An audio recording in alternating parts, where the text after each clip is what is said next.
હવે જોઈએ વિદ્યાર્થી મિત્રો આપણે સંયોજકતા। તો સંયોજકતા વિદ્યાર્થી મિત્રો શું છે? તો તમને ચોપડીની અંદર વિદ્યાર્થી મિત્રો એક પોસ્ટર દર્શાવેલું છે। એની અંદર આપણને દર્શાવેલી છે કેટલાક તત્વ આપેલા છે, જેમ કે આપણી પાસે છે hydrogen,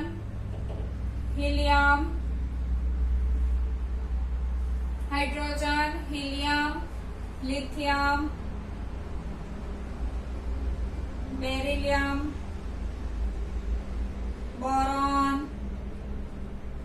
carbon, nitrogen, oxygen, fluorine, neon, sodium, magnesium, aluminium, silicon, phosphorus. બરાબર। હવે વિદ્યાર્થી મિત્રો આપણે જોઈએ તેના પરમાણુ ક્રમાંકની વાત કરીએ। परमाणु क्रमांक हाइड्रोजन नो 1, हीलियम नो 2, 3, 4, 5, 6, 7, 8, 9, 10, 11, 12, 13, 14 અને 15। હવે પ્રોટોન ની વાત કરીએ વિદ્યાર્થી મિત્રો, તો પ્રોટોન કેટલા? તો જેટલો એનો પરમાણુ ક્રમાંક તેટલો એનો શું છે? પ્રોટોન। વિદ્યાર્થી મિત્રો પરમાણુમાં જે તે પરમાણુ હોય છે કે જે તે તત્વ હોય છે એની અંદર જેટલી પ્રોટોનની સંખ્યા હાજર હોય છે તેટલા એનો શું કહેવાય છે? પરમાણુ ક્રમાંક। તો પ્રોટોન પણ કેટલા? 1, 2, 3, 4, 5, 6, 7, 8, 9, 10, 11, 12, 13, 14 અને 15। હવે ઇલેક્ટ્રોન આપણે વાત કરીએ તો ઇલેક્ટ્રોન પણ વિદ્યાર્થી મિત્રો કેટલા? તો જેટલા પ્રોટોન એટલા ઇલેક્ટ્રોન। કેમ? આપણે શીખી ગયા કે પરમાણુનું બંધારણ કેવું છે? તટસ્થ છે, એટલે જેટલા પ્રોટોન એટલા શું થશે? ઇલેક્ટ્રોન। તો 1, 2, 3, 4, 5, 6, 7, 8, 9, 10, 11, 12, 13, 14 અને 15। બરાબર। હવે આપણે જોવાની છે વિદ્યાર્થી મિત્રો ઇલેક્ટ્રોનની વહેંચણી। ઇલેક્ટ્રોનની વહેંચણી માટે આપણી પાસે આપણે 4 કક્ષા લઈએ, K, L, M અને N। હવે આપણને ખબર છે કે K ની અંદર કેટલા ઇલેક્ટ્રોન ભરાય? 2, L ની અંદર 8, M ની અંદર 16 ને N ની અંદર 32, 18 અને 32। હવે હાઇડ્રોજન પાસે કેટલો ઇલેક્ટ્રોન છે? 1। તો એ કઈ કક્ષામાં આવશે? K કક્ષામાં। બરાબર। પછી આ બાકીની કક્ષાઓ કેવી? ખાલી। હિલિયમમાં 2 ઇલેક્ટ્રોન છે તો K માં 2 ઇલેક્ટ્રોન આવી જશે, બાકીની કક્ષાઓ ખાલી। લિથિયમમાં 3 તો K કક્ષામાં 2 ઇલેક્ટ્રોન અને L કક્ષાની અંદર 1 ઇલેક્ટ્રોન ભરાશે।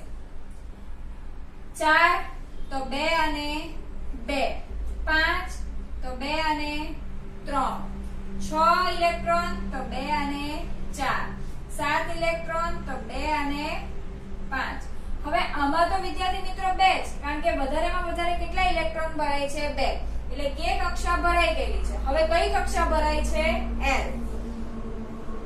8 હોય તો 2 અને 6, 9 હોય તો 2 અને 7, 10 હોય તો 2 અને 8। હવે L કક્ષામાં કેટલા ઇલેક્ટ્રોન ભરાય છે? 8, તો L કક્ષા પણ ભરાઈ ગઈ છે। હવે તો 11 ઇલેક્ટ્રોન, તો 2, 8, 8 ને 2, 10 ને 1 શું આવશે? 11। બરાબર। 12 હોય તો 2, 8, 2, 13 હોય તો 2, 8, 3, 14 હોય તો 2, 8, 4 ને 15 હોય તો 2, 8, 5। આ રીતે વિદ્યાર્થી મિત્રો સલ્ફર, ક્લોરીન અને આર્ગોન આપણે તત્વની પણ ઇલેક્ટ્રોન રચના આપણે લખી શકીએ છીએ। તો એ બધું કરતા પહેલા આપણે વિદ્યાર્થી મિત્રો એ જાણવી જરૂરી છે કે સંયોજકતા એટલે શું। તો વિદ્યાર્થી મિત્રો આપણે જોયું કે ભિન્ન ભિન્ન કક્ષાઓ K, L, M માં મહત્તમ ઇલેક્ટ્રોનની સંખ્યા કેટલી છે? 2, 8, 18 અને 32। તો વિદ્યાર્થી મિત્રો સંયોજકતા કોને કહેવામાં આવે છે? તો પરમાણુની સૌથી બહારની કક્ષામાં રહેલા એટલે કે બાહ્યતમ કક્ષામાં રહેલા ઇલેક્ટ્રોનની સંખ્યાને તેની શું કહેવામાં આવે છે? સંયોજકતા કહેવામાં આવે છે. જેમ કે આપણે જોઈએ વિદ્યાર્થી મિત્રો, હાઇડ્રોજનની બાહ્યતમ કક્ષા કઈ છે? આ જ કક્ષા છે. તો એ બાહ્યતમ કક્ષામાં રહેલા સંયોજકતા ઇલેક્ટ્રોન કેટલો? 1. એ જ રીતે આને આપણે પછી વાત કરીએ લિથિયમ. લિથિયમમાં સૌથી બહારની કક્ષા આ છે. તો એની અંદર બાહ્યતમ કક્ષામાં રહેલા ઇલેક્ટ્રોન કેટલો? 1. તો આની સંયોજકતા કેટલી? 1. આની અંદર કેટલા? 2. તો આને શું કહેવાય? એની સંયોજકતા 2. હવે તો પરમાણુની સૌથી બહારની એટલે કે બાહ્યતમ કક્ષામાં રહેલા ઇલેક્ટ્રોનની સંખ્યાને શું કહેવામાં આવે છે? સંયોજકતા. પરંતુ બોરબરી યોજનાને આધારે દરેક પરમાણુ જે છે તેની બાહ્યતમ કક્ષામાં વધુમાં વધુ કેટલા ઇલેક્ટ્રોન સમાવી શકે? તો 8 ઇલેક્ટ્રોન સમાવી શકે. કોઈ પણ પરમાણુ હોય તેની બાહ્યતમ કક્ષામાં વધારેમાં વધારે કેટલા ઇલેક્ટ્રોન સમાવી શકે? 8 જ ઇલેક્ટ્રોન શું કરી શકે છે? સમાવી શકે છે. અને 8 ઇલેક્ટ્રોન થી જો 8 ઇલેક્ટ્રોન હોય તો એની બાહ્યતમ કક્ષા ઇલેક્ટ્રોન થી સંપૂર્ણ આપણે શું કહી શકીએ? ભરાયેલી કહી શકીએ. અને જે પરમાણુની અંદર તેની બાહ્યતમ કક્ષા 8 ઇલેક્ટ્રોન થી સંપૂર્ણ ભરાયેલી હોય તો એ તત્વને કયા તત્વ તરીકે ઓળખવામાં આવે છે? તો નિષ્ક્રિય તત્વ તરીકે ઓળખવામાં આવે છે. તમે અહીંયા વિદ્યાર્થી મિત્રો જોઈ શકો છો, બાહ્યતમ કક્ષા કેટલા ઇલેક્ટ્રોન થી ભરેલી છે? 8 ઇલેક્ટ્રોન થી ભરેલી છે. તો 8 ઇલેક્ટ્રોન થી જો સંપૂર્ણ ભરાયેલી હોય તો એ કક્ષાઓ શું કહેવાય છે? નિષ્ક્રિય પરમાણુ તરીકે ઓળખવામાં આવે છે. એટલે કે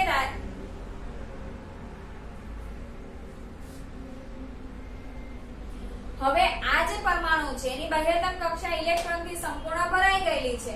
એટલે આ જે પરમાણુ છે તે ન તો ઇલેક્ટ્રોન આપી શકતો કે ન ઇલેક્ટ્રોન લઈ શકતો.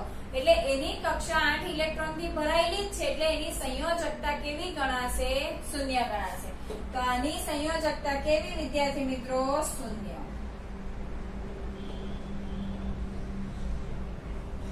સંયોજકતા કેવી? શૂન્ય. કેમ? કારણ કે બાહ્યતમ કક્ષા 8 ઇલેક્ટ્રોન થી સંપૂર્ણ ભરાયેલી છે. ને કોઈ પણ પરમાણુ પોતાની બાહ્યતમ કક્ષામાં કેટલા ઇલેક્ટ્રોન સમાવી શકે છે? 8. એટલે આ પરમાણુની સંયોજકતા કેટલી? શૂન્ય. બરાબર? જેમ કે શૂન્ય સમૂહના તત્વોની આપણે વાત કરીએ તો હિલિયમ છે, નિયોન છે, આર્ગોન છે, ક્રિપ્ટોન છે, ઝીરોન છે, રેડોન છે. આ બધા જ તત્વો કેવા છે વિદ્યાર્થી મિત્રો? નિષ્ક્રિય તત્વો. હવે આપણે જોઈએ તો અહીંયા આપણને કોણ દેખાય છે? હિલિયમ. હવે હિલિયમની અંદર બાહ્યતમ કક્ષા આ જ છે ને કે કક્ષા જે છે એની અંદર કેટલા ઇલેક્ટ્રોન છે? 2. હવે નિષ્ક્રિય તત્વોની આપણે વાત કરીએ તો હિલિયમ પરમાણુની અંદર બાહ્યતમ કક્ષામાં કેટલા ઇલેક્ટ્રોન છે? 2 જ ઇલેક્ટ્રોન છે. અને કે કક્ષામાં પણ કેટલા ઇલેક્ટ્રોન સમાય? 2 જ ઇલેક્ટ્રોન સમાય છે. જ્યારે અન્ય પરમાણુની આપણે વાત કરીએ તો બાહ્યતમ કક્ષામાં કેટલા ઇલેક્ટ્રોન છે? 8 ઇલેક્ટ્રોન છે. આમ છતાં પણ હવે હિલિયમની આ કક્ષા પણ સંપૂર્ણપણે શું છે? ભરાયેલી છે. માટે હિલિયમ પણ કેવું તત્વ છે? નિષ્ક્રિય. અને હાઇડ્રોજન જે છે તે 1 ઇલેક્ટ્રોન મેળવીને કેટલા ઇલેક્ટ્રોન બનાવવાનો પ્રયત્ન કરશે? 2. હવે વિદ્યાર્થી મિત્ર આપણે એવું કીધું કે બાહ્યતમ કક્ષામાં કેટલા ઇલેક્ટ્રોન સમાય છે? 8. ને કોઈ પણ પરમાણુ હોય એ પોતાની બાહ્યતમ કક્ષામાં 8 ઇલેક્ટ્રોન કરીને સ્થિર થવાનો શું કરે છે? પ્રયત્ન કરે છે.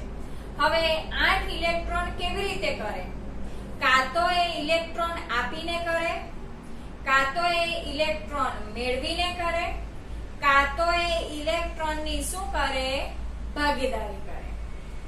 તો ઇલેક્ટ્રોન આપીને, કાં તો ઇલેક્ટ્રોન મેળવીને, કાં તો ઇલેક્ટ્રોનની ભાગીદારી કરીને એ પોતાની બાહ્યતમ કક્ષામાં કેટલા ઇલેક્ટ્રોન કરવાનો પ્રયત્ન કરશે? 8 ઇલેક્ટ્રોન કરવાનો પ્રયત્ન કરશે. આમ કોઈ પણ પરમાણુની બાહ્યતમ કક્ષામાં. તો વિદ્યાર્થી મિત્રો હવે આપણે સંયોજકતા કોને કહેશું?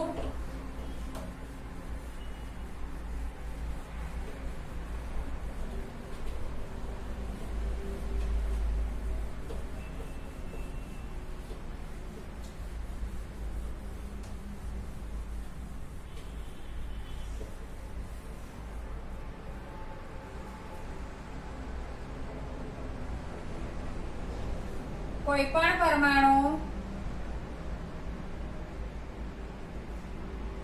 બાહ્યતમ કક્ષામાં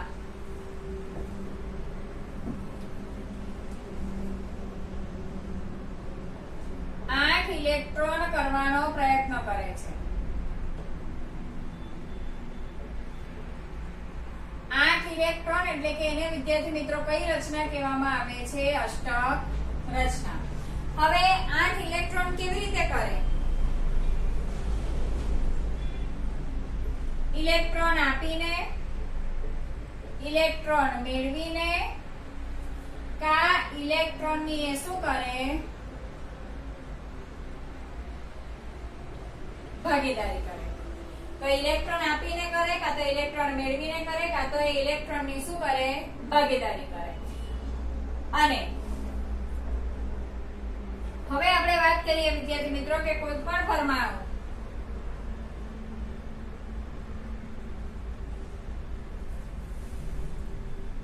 કોઈ પણ પરમાણુની બાહ્યતમ કક્ષામાં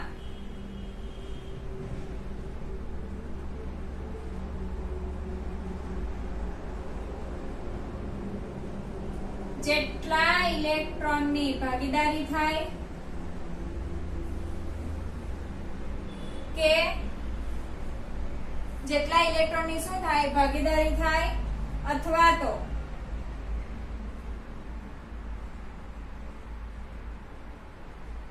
ઇલેક્ટ્રોનની શું થાય? આપલે થાય. તો તે ઇલેક્ટ્રોનની સંખ્યાને જે તે પરમાણુની શું કહેવામાં આવે છે? સંયોજકતા કહે છે. જે તે પરમાણુની શું કહેવામાં આવે છે? સંયોજકતા કહે છે. તો કોઈ પણ પરમાણુની બાહ્યતમ કક્ષામાં જેટલા ઇલેક્ટ્રોનની ભાગીદારી થાય અથવા તો જેટલા ઇલેક્ટ્રોનની શું થાય? આપલે થાય. જેટલા ઇલેક્ટ્રોન આપે અથવા તો જેટલા ઇલેક્ટ્રોન મેળવે તેને તેની શું કહેવામાં આવે છે? સંયોજકતા કહેવામાં આવે છે. હવે વિદ્યાર્થી મિત્રો આપણે જોઈએ કે કેટલાક પરમાણુ એવા છે, તમે કોષ્ટકની અંદર પણ જોઈ શકો છો, બરાબર? તો આપણે અહીંયા વાત કરીએ, પહેલું છે હાઇડ્રોજન. હાઇડ્રોજન જે છે એ તેની કક્ષામાં, કારણ કે હાઇડ્રોજનનો પરમાણુ ક્રમાંક 1 છે, તો K, L અને M અને N. તો એની અંદર ઇલેક્ટ્રોન પણ કેટલો છે? 1. તો હાઇડ્રોજન જે છે તે એક ઇલેક્ટ્રોન ધરાવે છે. તો એક ઇલેક્ટ્રોન એ શું કરી શકે છે? ગુમાવી પણ શકે છે. તો જેની અંદર કોઈ પણ પરમાણુ તેની બાહ્યતમ કક્ષામાં જો એક ઇલેક્ટ્રોન ધરાવતો હોય તો એ એક ઇલેક્ટ્રોન શું કરે છે? ગુમાવી શકે છે. અને તો જે એક ઇલેક્ટ્રોન શું કરે છે? ગુમાવે છે. જેટલા ઇલેક્ટ્રોન ગુમાવે એટલે કે આપે, તેટલી એની શું કહેવાય? સંયોજકતા. હાઇડ્રોજન એક ઇલેક્ટ્રોન આપે છે તો એક એની શું કહેવાય છે? સંયોજકતા. હવે વિદ્યાર્થી મિત્રો યાદ રાખજો કે પરમાણુની બાહ્યતમ કક્ષામાં જો 1, 2 કે 3 ઇલેક્ટ્રોન હોય તો તે પરમાણુ ઇલેક્ટ્રોન શું કરે છે? ગુમાવે છે.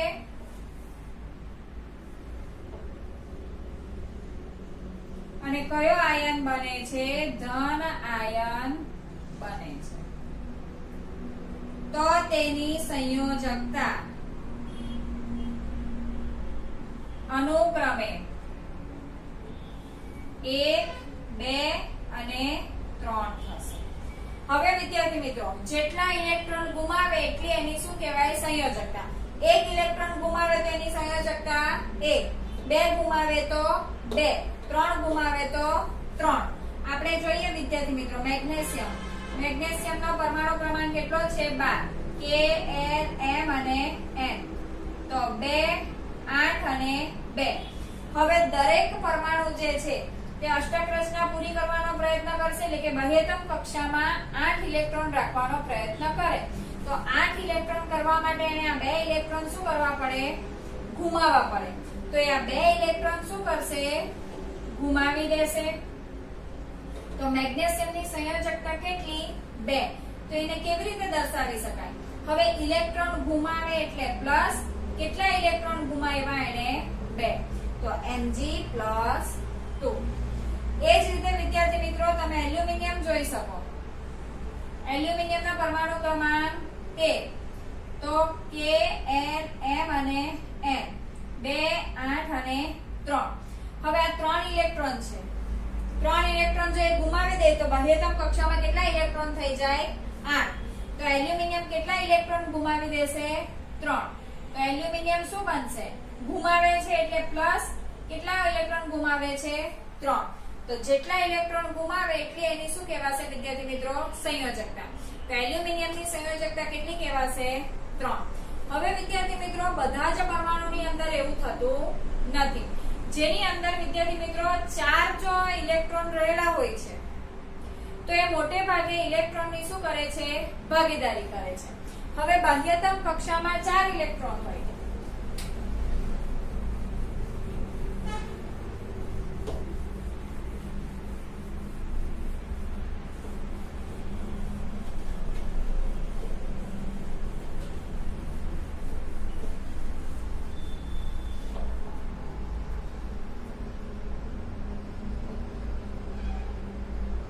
જો બાહ્યતમ કક્ષામાં 1, 2 કે 3 ઇલેક્ટ્રોન હોય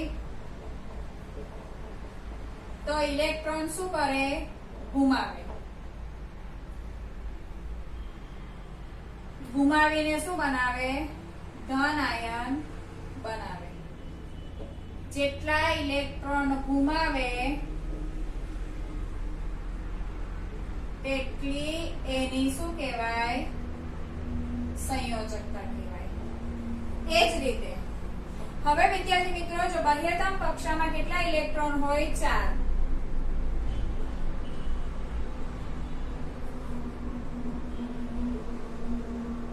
તો મોટે ભાગે તે તત્વ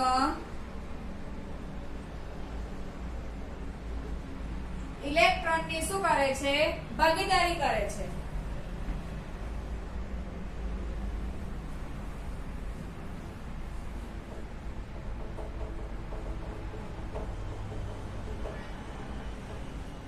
એટલે 4 ઇલેક્ટ્રોન મેળવશે. તો જો બાહ્યતમ કક્ષામાં 4 ઇલેક્ટ્રોન હોય તો એને અષ્ટક રચના પૂરી કરવા, અષ્ટક રચના એટલે કે 8 ઇલેક્ટ્રોન પૂરા કરવા. 4 છે તો કેટલા ઇલેક્ટ્રોન જોઈએ? 4 ઇલેક્ટ્રોન જોઈએ. તો એની સંયોજકતા કેટલી કહેવાશે? 4. ખ્યાલ આવે છે વિદ્યાર્થી મિત્રો? હવે આપણે તો આ છે કે જો બાહ્યતમ કક્ષામાં 1, 2 કે 3 ઇલેક્ટ્રોન હોય તો ઇલેક્ટ્રોન ઘુમાવે અને ધન બનાવે. ને બાહ્યતમ કક્ષામાં જો 4 ઇલેક્ટ્રોન હોય તો એ મોટે ભાગે ઇલેક્ટ્રોનની શું કરે છે? ભાગીદારી કરે છે.